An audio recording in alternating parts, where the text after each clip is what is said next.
I was holding my new house keys when my phone rang. It was my mother, and her voice had that dangerous sweetness that always meant trouble. "We just had the most interesting conversation with Barbara Thompson," she said. "She mentioned you bought a house in Riverside." My blood went cold. "I'm Amanda, and this is how my parents tried to legally steal my home. Growing up, I wasn't allowed to have money. Not really. My father had this rule. Everything I earned went into accounts he controlled. 'We're teaching you financial responsibility,' he'd say, writing everything down in his precious ledger like some kind of accountant from hell.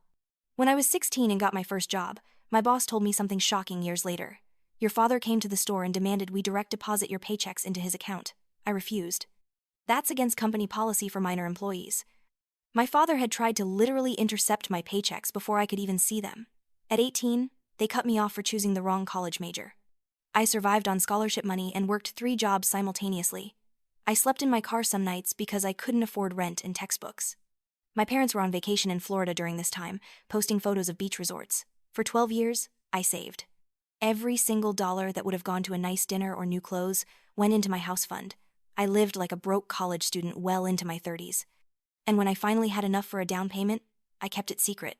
I knew what they'd do, but somehow, they found out. Within hours of that phone call, they were at my door. They didn't say congratulations. They didn't say they were proud. My father pulled out a handwritten contract and said, "You owe us. Time to pay up." When I refused to sign over my house or take out a loan against it, my mother started crying. Actual tears. "How can you be so selfish after everything we've sacrificed for you?" A week later, a courier delivered a court summons to my door. The people who raised me were suing me. They wanted me to sell my house and give them half the proceeds or immediately pay them $400,000 for child-rearing expenses.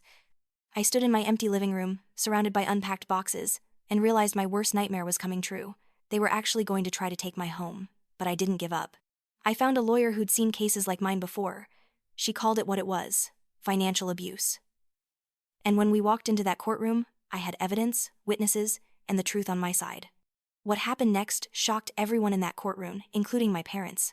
Want to know how the judge responded when my father admitted what he'd done with my money? The moment everything fell apart for them? Click the link in the description for the full story. You won't believe how this ends.